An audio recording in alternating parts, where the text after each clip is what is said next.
World's biggest astrology community in Tamil. Online Astro TV, வாழ்வின் வெளிச்சம். Online astro டிவியை கண்டு மகிழுங்கள். ஆன்லைன் அஸ்ட்ரோ டிவி நேயர்கள் மற்றும் சஸ்டிக் சாஸ்திரா ஜோதிட ஆராய்ச்சி பயிற்சி மையத்தின் மாணவர்கள் அனைவருக்கும் வல்லரசு தினேஷ் ராஜாவுடைய அன்பான வணக்கங்கள். நம்ம ஒவ்வொரு மாதமும் பல்வேறு விதமான தலைப்புகளில் மிக அருமையான வகுப்புகள் கொடுத்துட்ருக்கோம். 2024 வருஷத்துலேருந்து நிறையா தொடர்ச்சியாக ஒவ்வொரு பாவங்களை பற்றி வகுப்புகளை படித்தோம். இந்த 2025 வருஷம் என்ன பண்ண போகிறோன்னா, ஒவ்வொரு லக்னத்தில் பிறந்தவர்களும் ஒவ்வொரு ராசியில் பிறந்தவர்களும் வாழ்நாள் முழுவதும் வெற்றி பெறுவதற்கு எப்படிப்பட்ட பரிகாரத்தை ஃபாலோ பண்ணணும் அப்படிங்கிறத வகுப்பாக பார்க்க போகிறோம். தொடர்ச்சியாக 2025 ஜனவரி மாதத்துலேருந்து டிசம்பர் வரைக்கும் 12 லக்னத்துக்கும் 12 ராசிக்கும் பார்க்க போகிறோம். அந்த வகையில் முதல் மாதத்தில் 26/1/2025 ஞாயிற்றுக்கிழமை அன்னைக்கு நம்ம காலையில் 10 மணிலேருந்து 2 மணி வரைக்கும் என்ன வகுப்பு படிக்க போகிறோன்னா, மேஷ லக்னத்தில் அல்லது மேஷ ராசியில் பிறந்தவர்கள் வாழ்நாள் முழுவதும் வெற்றி பெற பரிகாரங்கள் அப்படிங்கிற தலைப்பில் பரிகாரங்கள் ஃபுல்லாகவே நான் சொல்லிக் கொடுக்க போகிறேன். அது இந்த மாதிரியான தலைப்புகளுக்கு கீழே பார்க்க போகிறோம். 12 பாவ பிரச்சனைகளுக்கு எப்படி பரிகாரம் எடுக்கிறது, காலபுருஷ தத்துவத்துக்கு எப்படி பரிகாரம் எடுக்கிறது, நட்சத்திர ரீதியாக பரிகாரம் எப்படி எடுக்கிறது, பஞ்சபோத அடிப்படையில் பரிகாரம் எப்படி எடுக்கிறது, தர்ம அர்த்த காம மோட்ச தத்துவார்த்தங்களை பயன்படுத்தி எப்படி பரிகாரம் எடுக்கிறது, கர்ம பதிவு பரிகாரம், தாந்திரிக பரிகாரம், வாழ்வியல் பரிகாரம், ஆன்மீகம், கோயில் பரிகாரம், ரிவர்ஸ் பரிகாரம், தான தர்ம பரிகாரம், தியாகம் செய்யும் பரிகாரம், தசாபுக்தி, கோச்சாரம், திதியோக கரணம், இத்தனை கான்செப்டை அடிப்படையாக வச்சு ஒரு மேஷ லக்னத்திலையும் மேஷ ராசியில் பிறந்தவர்களுக்கு எப்படி பரிகாரம் எடுக்க போகிறோம் அப்படிங்கிறத படிக்க போகிறோம். அதில் முதல்ல ஒரு மேஷ லக்னத்தில் பிறந்தவங்களுக்கு என்ன ஒரு அமைப்புனா, அவங்களே அவங்களோட வளர்ச்சிக்கும் காரணமாக இருப்பாங்க, அழிவுக்கு காரணமாக இருப்பாங்க. என்ன காரணம்? லக்னாதிபதியே 8ஆம் அதிபதியாக வரக்கூடியவர், அதுவும் செவ்வாயாக வராங்க. அப்போ இவங்க என்ன பண்ணிக்கணும்? அவங்க வாழ்க்கையில் எந்த ஒரு பிரச்சனை வந்தாலும் இமிடியேட்டாக ஒரு ரத்த தானம் பண்ணிட்டீங்கன்னா உங்களுக்கு எவ்வளோ பெரிய பிரச்சனை இருந்தாலும் சால்வ் ஆகிடும். அப்போ ஒவ்வொரு பாவத்துக்கும் அந்த மாதிரி நீங்கள் எடுக்கணும். உங்களுக்கு வருமானம் ஒழுங்காக வரலன்னா, மனைவிக்கு பிடிச்ச மாதிரியான ஏதோ ஒரு பொருளை வாங்கி கொடுத்து அவங்கள சாட்டிஸ்ஃபை பண்ணால் உங்களுக்கு வருமானம் வந்துடும். ஏன்னா 2/7 ஆதிபத்தியமாக மேஷ லக்னத்துக்கு சுக்கிரனாக வரார். அதேமாதிரி உங்களுக்கு தெய்வ கடாட்சம் வேணும்னா, நீங்கள் ஏதாவது ஒரு கோயிலுக்கு செப்பல் போடாமல் நடந்து போயிட்டு வந்தால் உங்களுக்கு தெய்வ அனுகூலம் கிடச்சிரும். இப்படி ஒவ்வொரு பாயிண்ட்டுக்கும் என்ன மாதிரி பரிகாரம் எடுக்கணும் அப்படிங்கிற அமைப்பு இருக்குது. அதை பற்றி டீட்டெயிலாக நான் சொல்லிக் கொடுக்க போகிறேன். ஓகே, அடுத்தது காலபுருஷ தத்துவத்தை அடிப்படையாக வச்சு எப்படி பரிகாரம் எடுக்கிறது. ஸோ இப்போ காலபுருஷ தத்துவம்னா அதுவும் மேஷ லக்னத்துலேருந்து தான் ஆரம்பிக்குது.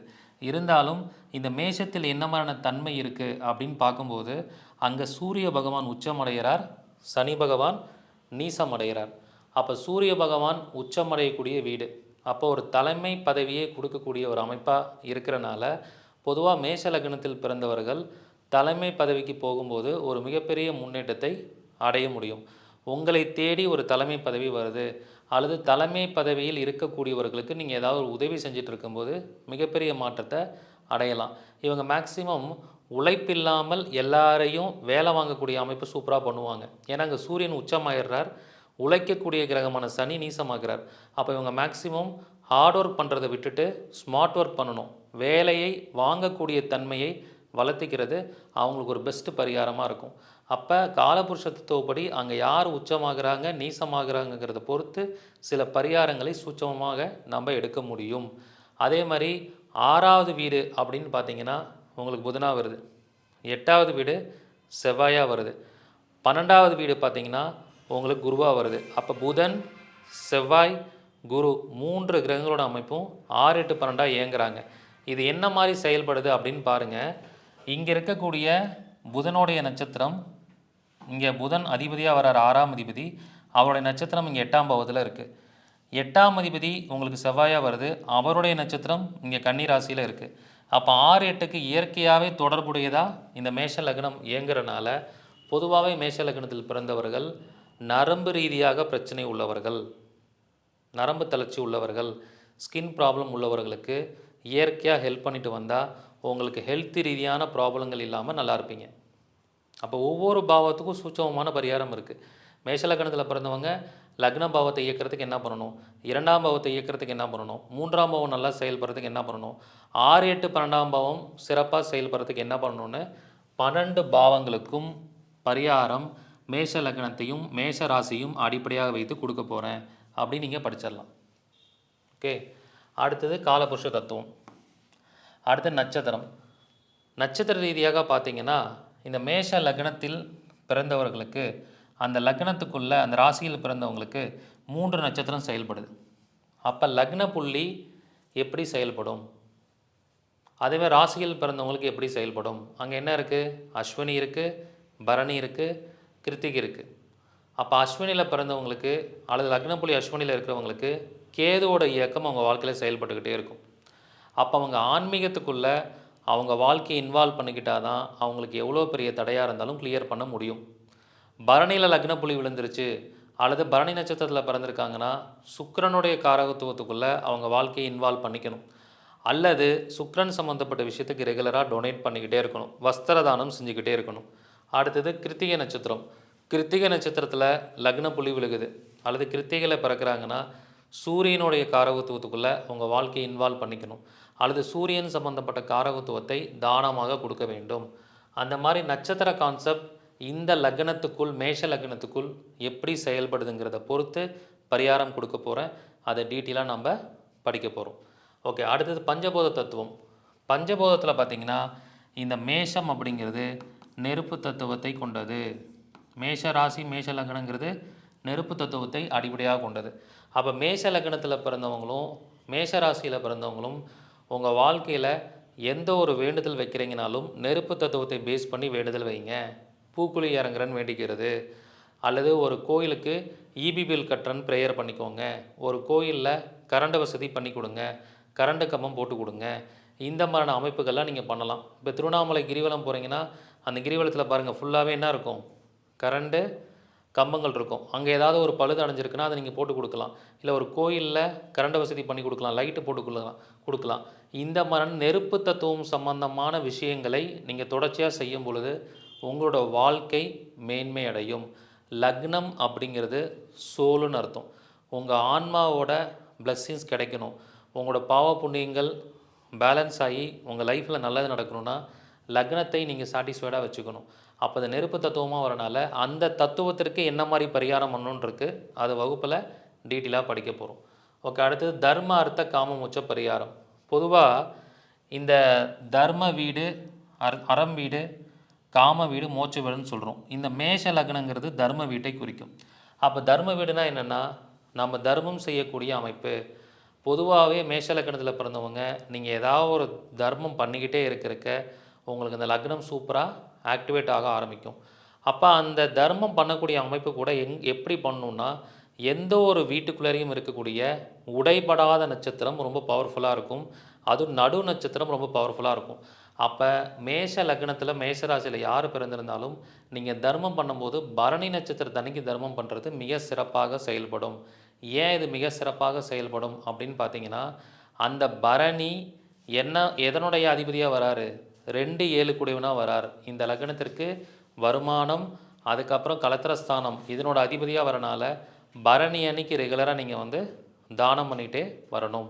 அப்போ ஒவ்வொரு தர்ம வீடுகளுக்கும் ஒரு அமைப்பு இருக்குது. அதே மாதிரி பார்த்திங்கன்னா இந்த இடத்துல மேஷ லக்னத்தில் பிறந்தவங்களுக்கு காம திரிகோணமாக வரக்கூடிய வீடு 3ஆம் வீடு மிதுனமாக வருது, 7ஆம் வீடு துலாமாக வருது, 11ஆம் வீடு கும்பமாக வருது. அப்போ என்ன ஆகும்னா இந்த 7ஆம் வீட்டில் இருக்கக்கூடிய சுவாதி நட்சத்திரம், நடு நட்சத்திரம்னு சொல்லக்கூடிய சுவாதி நட்சத்திரம் சனியோடைய கர்ம பதிவை கொண்டது, ராகுவோடைய நட்சத்திரமாகவும் வருது. அப்போ என்னென்னா மேஷ லக்னத்தில் பிறந்தவங்க எல்லாருக்குமே தன்னை விட கீழ் நிலையில் இருக்கக்கூடிய ஒருத்தங்களுடைய சாபம், ஒருத்தங்களுடைய பிரச்சனையை அவங்க அனுபவிக்கக்கூடிய சூழல் ஏற்படும். என்ன காரணம்னா இந்த 7ஆம் இடத்தில் சுவாதி நட்சத்திரம் வருது, அது சனியோடைய கர்ம பதிவை கொண்டிருக்கிறனால அந்த சாபம் அவங்களுக்கு இயற்கையாகவே இருக்கும்.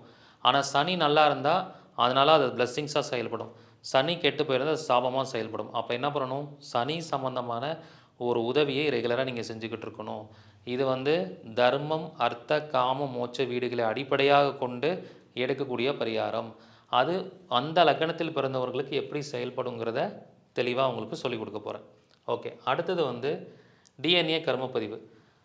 இப்போ பார்த்த மாதிரி இந்த டிஎன்ஏ கர்மப்பதிவு எடுத்திங்கன்னா இந்த இடத்துல உங்களுக்கு என்ன வருது? மேஷம்.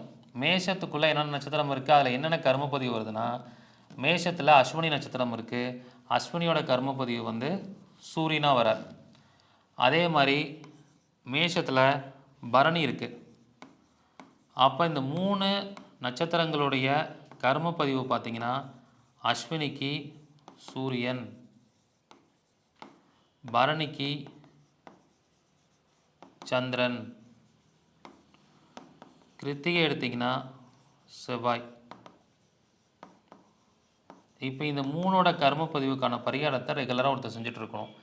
ஸோ நீங்கள் மேஷ லக்னம் மேஷ ராசியில் பிறந்துட்டாலே இந்த சூரியனுக்கான பரிகாரம், சந்திரனுக்கான பரிகாரம், செவ்வாய்க்கான பரிகாரம் நீங்கள் ரெகுலராக செய்ய தான் அந்த லக்னத்துடைய செயல்பாடுகள் உங்களுக்கு ஒழுங்காக இயங்கும். இது 3ஐயும் கம்பைன் பண்ண மாதிரியும் பரிகாரம் பண்ணலாம், 3க்கும் தனித்தனியாகவும் பரிகாரம் பண்ணலாம். பண்ணும்போது உங்களுக்கு என்னாகும், மிக சிறப்பான செயல்பாடுகள் இருக்கும். ஒரு சப்பாத்தி, அதுக்கப்புறம் ஒரு காரக்குழம்பு, ஒரு வாட்டர் பாட்டில், இது 3 ஒருத்தங்களுக்கு தானம் பண்ணால் உங்களுடைய அந்த 3 நட்சத்திரத்துக்கான கர்ம பதிவுகளும் பாசிட்டிவாக செயல்பட ஆரம்பிச்சிடும். சூரியனா சப்பாத்தி, செவ்வாய்னா காரக்குழம்பு, சந்திரனா வாட்டர் பாட்டில், இது 3ஐயும் சேர்த்த மாதிரியான ஒருத்தங்க தானத்தை திரும்ப திரும்ப பண்ணணும். அப்போ தான் அஸ்வினி பரணி கிருத்திகையோடைய கர்ம பதிவு உங்களுக்கு நேர்மறையாக செயல்படும். ஸோ இதுதான் டிஎன்ஏ கர்ம பதிவு. அடுத்து தாந்திரிகமாக என்ன சார் பண்ணுறது? தாந்திரிக பரிகாரம் என்ன மாதிரி எடுக்கணும்? மேஷத்தில் பிறந்தவங்க பொதுவாக மேஷத்தோட சின்னம் என்னன்னு பார்க்கணும். மேஷத்தோட சின்னம் என்னங்க? ஆடு சிம்பிள். மேஷத்தோட சின்னமே ஆடு சிம்பிளாக வருது. அப்போ ஆடு என்ன பண்ணும்?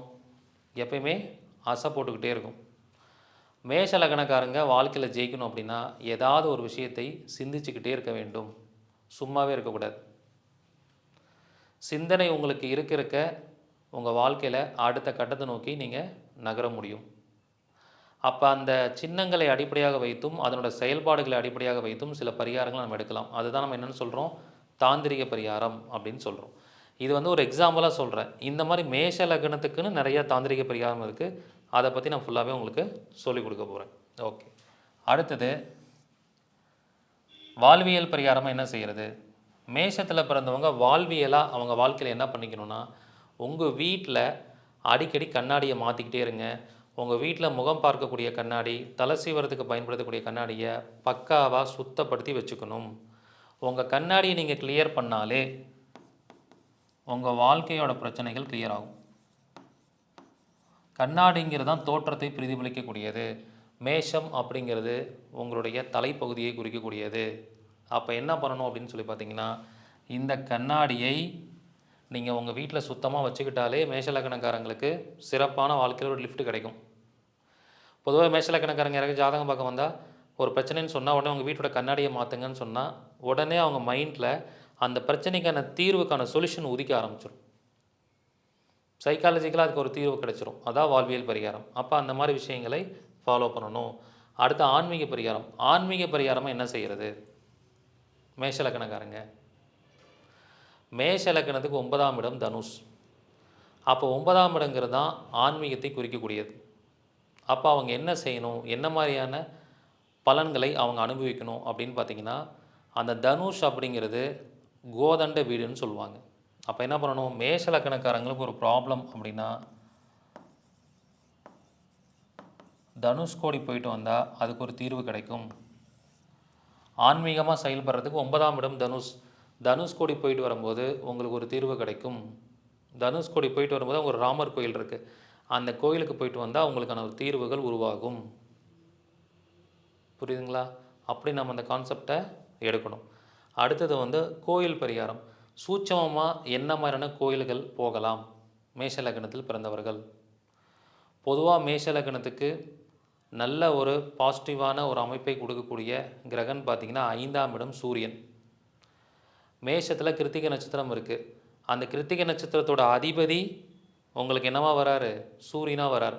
அப்போ லக்னத்தையும் 5ஆம் பாவத்தையும் இணைக்கக்கூடிய ஒரு அமைப்பாக இருக்கக்கூடியது என்னென்னா சிம்மமாக வரனால திருவண்ணாமலை ரெகுலராக போனாலே மேஷத்தில் பிறந்தவர்களுக்கு ஒரு வாழ்க்கையில் ஒரு நல்ல வெளிச்சம் உருவாகும். அப்படி ஒவ்வொரு லக்னத்துக்கும் சூட்சமமான கோயில்கள் இருக்குது. அந்த லக்னத்தோட இயக்கம் இயங்கக்கூடிய கோயில்கள் இருக்குது.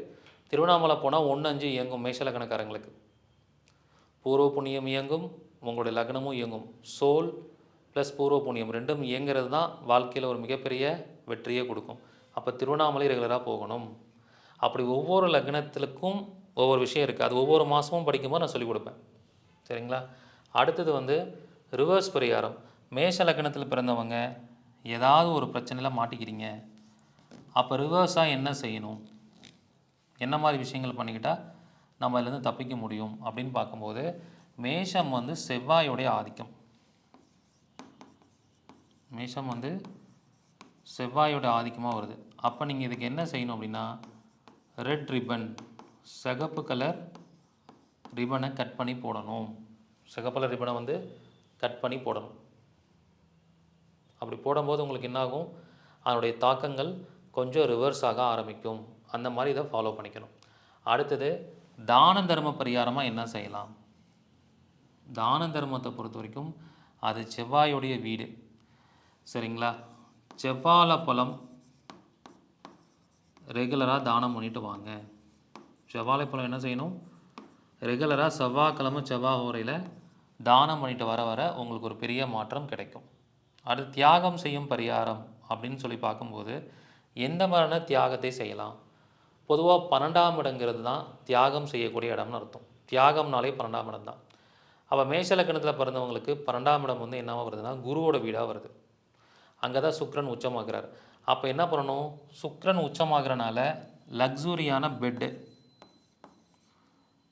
பெட்ரூமில் லக்ஸூரியாக இருக்கக்கூடிய பெட்டில் அடிக்கடி படுத்து தூங்காமல் சாதாரண தரையில் படுத்து தூங்குனீங்கன்னா மேஷ லக்னக்காரங்களுக்கு அது ஒரு பெரிய கர்ம நிவர்த்தியாக இருக்கும்.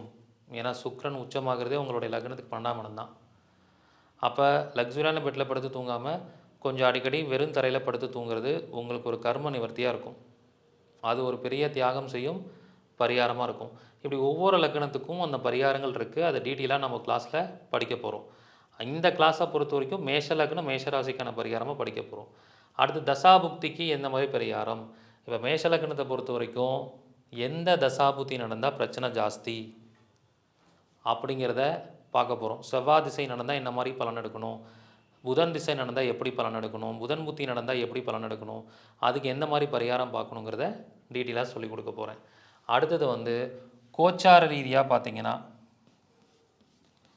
மேஷத்தில் ஒரு கிரகம் உள்ளே போனாலே அது எந்த மாதிரி பாதிப்பு கொடுக்கும், மிகப்பெரிய ஒரு சிந்தனை மாற்றம், ஒரு ரெவல்யூஷனை உண்டு பண்ணும்.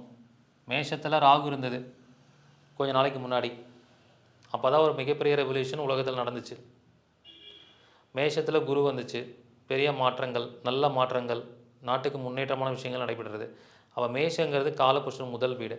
அங்கே கோச்சார கிரகங்கள் போகும்போதோ கோச்சார கிரகங்களோட பார்வை விழுகும்போதோ அதை எப்படி அந்த தாக்கத்தை எடுத்துக்கணும்னு நம்ம பார்க்கணும். இப்போ சனி மேஷத்தை பார்த்துட்டு தான் இருக்குது. அப்படி பார்க்குறனால அந்த மேஷம் எந்த ஊரை குறிக்கும், மேஷத்தால் நமக்கு என்ன மாதிரி விளைவுகள் ஏற்படும் அப்படிங்கிற விஷயத்தை நம்ம இந்த கோச்சார ரீதியாக அணுகுவோம். அதுக்கான பலன்களையும் நம்ம எடுப்போம். அதுக்கப்புறம் திதியோக கரணம் முடக்கு. ஸோ இந்த முடக்குனாலையும் நமக்கு என்ன மாதிரியான பாதிப்பு வருதுன்னு பார்க்க போகிறோம். இப்போ யாருக்காவது மேஷம் முடக்கமாயிருச்சு அப்படின்னாலே அவங்களுக்கு என்ன ஆகும்னா சிந்தனையில் பிரச்சனை வரும், மூளை சம்பந்தமான பாதிப்பு வரும். அதுக்கப்புறம் தலைமை பதவி அவ்வளோ சீக்கிரம் கிடைக்காது. அப்போ மேஷம் முடக்கமான என்னமான பாதிப்புகளை சந்திப்போம் அப்படிங்கிறதையும் இந்த வகுப்பில் சொல்லிக் கொடுப்பேன். அதே மாதிரி மேஷம் வந்து திரிசூனியம் ஆயிடுச்சு,